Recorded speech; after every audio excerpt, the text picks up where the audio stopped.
आपको पढ़ लेना है। अगर साइंस में बस इतना ही पढ़ लिया ना, बिल्कुल साइंस आपका खत्म हो जाएगा। और पूरी किताब का ये निचोड़ है, पूरी बुक का ये निचोड़ है, मतलब पूरा बुक मैंने इसमें ले लिया है, इससे बाहर कुछ नहीं आएगा। इससे बाहर आपके बोर्ड एग्जाम में कुछ भी नहीं आएगा। अगर ये पूरा तैयार कर लिया भैया, एक भी क्वेश्चन इससे बाहर नहीं आएगा। हर साल पूछे जाने वाले टॉपिक हैं, जो हर साल पूछे जाते हैं, ठीक है, वो टॉपिक मैं आपको बता रहा हूं। अगर आपने ये 50 ही टॉपिक क्लियर कर लिया भाई, 90% तो मार्क्स आपका बोर्ड एग्जाम में बिल्कुल फिक्स है। वीडियो को इतना ज्यादा लाइक करो। इस वीडियो का लाइक का टारगेट है केवल और केवल 1000 लाइक का। तो सभी स्टूडेंट इस वीडियो को लाइक करो, ज्यादा से ज्यादा शेयर करो अपने फ्रेंड्स के साथ, ताकि सभी स्टूडेंट ये वीडियो देख सके पेपर से पहले।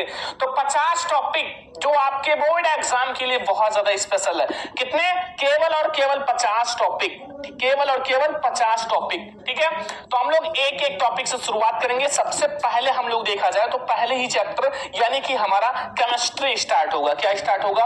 केमिस्ट्री। सबसे पहले हमारा केमिस्ट्री यानी कि रासायनिक अभिक्रिया एवं समीकरण से, केमिस्ट्री से आपका बहुत ज्यादा इंपॉर्टेंट टॉपिक पहला। अगर आप पहले चैप्टर में देखो तो ये बहुत ज्यादा इंपॉर्टेंट टॉपिक है। पहला जो हमारा सबसे ज्यादा इंपॉर्टेंट टॉपिक है वो है संयोजन तथा वियोजन अभिक्रिया। अब कितने स्टूडेंट को पता है संयोजन तथा वियोजन अभिक्रिया के बारे में? वेरी इंपॉर्टेंट है, बोर्ड एग्जाम में ये बहुत बार आया हुआ टॉपिक है, ठीक है। तो पहला टॉपिक आपको जल्दी से तैयार कर लेना, टिक लगा लेना है, संयोजन तथा वियोजन अभिक्रिया, ठीक है। दूसरा टॉपिक ऊष्माक्षेपी तथा ऊष्माशोषी अभिक्रिया। ये भी बहुत ही ज्यादा इंपॉर्टेंट टॉपिक है, ऊष्माक्षेपी तथा ऊष्माशोषी। हर साल जो बोर्ड एग्जाम में आता है, जो आपके 2026 बोर्ड में बिल्कुल 100% आएगा, वही मैं आप लोगों को बता रहा हूं। तो बिल्कुल तैयार रहना, क्योंकि अब आपका बोर्ड एग्जाम बिल्कुल नजदीक है और आपको ऐसे ही सारे क्वेश्चन तैयार करने। ऐसे में आपको ऑल सब्जेक्ट का बता दूंगा, ऑल सब्जेक्ट का, और सारे सब्जेक्ट का टेंशन आपका खत्म हो जाएगा। बस आप लोग वीडियो को ज्यादा से ज्यादा लाइक करो, ज्यादा से ज्यादा शेयर करो, कमेंट करो आप लोग सर और सब्जेक्ट का बताइए, ठीक है। तीसरा टॉपिक है रासायनिक समीकरण को संतुलित करना। देखो रासायनिक समीकरण को संतुलित करना अगर देखा जाए तो केवल एनसीईआरटी के जो बुक में एक्सरसाइज दिया हुआ है वही वाला सीख लो, वही आएगा, ठीक है। बाहर से मत सीखना। अब एनसीईआरटी बुक में एक्सरसाइज में है कुछ 4 से 5 एग्जाम्पल, 5 से 6 एग्जाम्पल, वो वाला जाके प्रैक्टिस कर लो, वही आता है बोर्ड एग्जाम में 1-2 नंबर का, ठीक है। फिर आता है भैया अम्ल, क्षार एवं लवण की परिभाषा तथा उदाहरण। बहुत ज्यादा इंपॉर्टेंट टॉपिक है भैया, अम्ल, क्षार एवं लवण। यहां से ऑब्जेक्टिव भी आता है, लघु भी आता है, दीर्घ भी आता है, हर टाइप के क्वेश्चंस आते हैं, ठीक है। तो आपको ये भी क्वेश्चन तैयार कर लेना है। पांचवा है बेकिंग सोडा बनाने की विधि। बहुत ज्यादा इंपॉर्टेंट है भैया, बेकिंग सोडा बनाने की विधि। अगर आपने बेकिंग सोडा बनाने की विधि तैयार कर लिया तो पहला है भैया छठवां की धामन सोडा बनाने की विधि। बहुत ज्यादा इंपॉर्टेंट क्वेश्चन है भैया, धामन सोडा बनाने की विधि।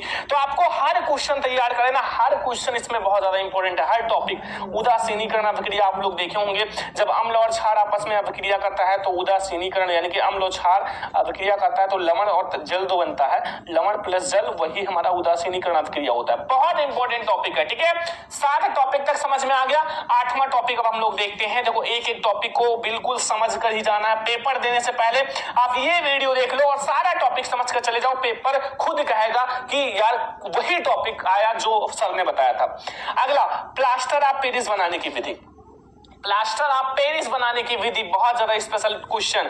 फिर धातु एवं अधातु, बहुत ज्यादा इंपॉर्टेंट भैया। धातु एवं अधातु के बारे में आप लोगों ने देखा होगा, पेपर में बहुत बार पूछा जाता है कि धातु क्या है, धातु क्या है, धातु का जो आपके जो भौतिक गुण, रासायनिक गुण। तो आपको ये सारे टॉपिक बिल्कुल रट लेना है, तैयार कर लेना है, ठीक है। पेपर में अगर 95% लाना है भैया, पेपर को एकदम से धुआं उड़ा देना, तो ये टॉपिक्स पढ़ लो। विद्युत रासायनिक श्रेणी, अगर बताएं कि ये ऐसा साल नहीं कि ये ना आया हो, कोई ऐसा साल नहीं। विद्युत रासायनिक श्रेणी हर साल का ये क्वेश्चन है, मतलब हर साल आने वाला क्वेश्चन है, बिल्कुल प्रीमियम, जो बहुत ज्यादा स्पेशल क्वेश्चन है वो है विद्युत रासायनिक श्रेणी। तो आज ही आपको विद्युत रासायनिक श्रेणी तैयार करना है। देखो 50 टॉपिक है, आपको डेली कम से कम 3 टॉपिक तैयार करना है, ताकि आपका ज्यादा ज्यादा 1 महीने में सारा कंप्लीट हो जाए, ठीक है। अब आपका पेपर भी बिल्कुल नजदीक है, ठीक है। अगला है संतृप्त तथा असंतृप्त हाइड्रोकार्बन। ये सब आपको क्वेश्चन का आंसर मिल जाएगा, अभी मैं आपको प्रोवाइड कर दूंगा। संतृप्त तथा असंतृप्त हाइड्रोकार्बन बहुत ज्यादा इंपॉर्टेंट है, वेरी इंपॉर्टेंट क्वेश्चन है, ठीक है। एंड समजातीय श्रेणी भैया, ये क्वेश्चन अगर हम कहें कि 2026 पेपर में ये छपा है टिप्पणी करने के लिए, तो आप लोग मानोगे? बिल्कुल छपा है, टिप्पणी करो समजातीय श्रेणी पर, 100% आएगा ये वाला क्वेश्चन, ठीक है, ये वाला क्वेश्चन 100% आएगा। और IUPAC नेम जो है वो तो भैया 2 नंबर का बिल्कुल पक्का होता है, 2 क्वेश्चन 2 नंबर का पक्का ही होता है। तो IUPAC नेम कैसे करते हैं उसका मैं आप लोगों को ट्रिक बता दूंगा, ट्रिक ऐसा बताऊंगा ना कि आप लोग जिंदगी भर याद रखोगे, ठीक है। तो IUPAC नाम का ट्रिक मैं आप लोगों को बहुत जल्द बताने वाला हूं, बस आप लोग सब्सक्राइब कर लो चैनल को। मैं आप लोगों को पूरा बोर्ड एग्जाम तक बिल्कुल किंग बना देंगे, आप लोग बोर्ड एग्जाम में 90% 95% बोर्ड एग्जाम में लाओगे। ऐसा क्वेश्चन, ऐसा टॉपिक बता देंगे हर सब्जेक्ट का कि वही बोर्ड एग्जाम में छपेगा। अगला साबुनीकरण पर अभिक्रिया, साबुनीकरण अभिक्रिया बहुत ज्यादा इंपॉर्टेंट है, आप लोगों ने देखा होगा भैया बोर्ड एग्जाम में बहुत बार आया हुआ है और मैं आपको बार बार कह रहा हूं कि तैयार कर लो। 15 नंबर टॉपिक है एस्टरीकरण अभिक्रिया, बहुत ज्यादा इंपॉर्टेंट है। एस्टरीकरण अभिक्रिया भी टॉपिक बहुत ज्यादा इंपॉर्टेंट है। एस्टरीकरण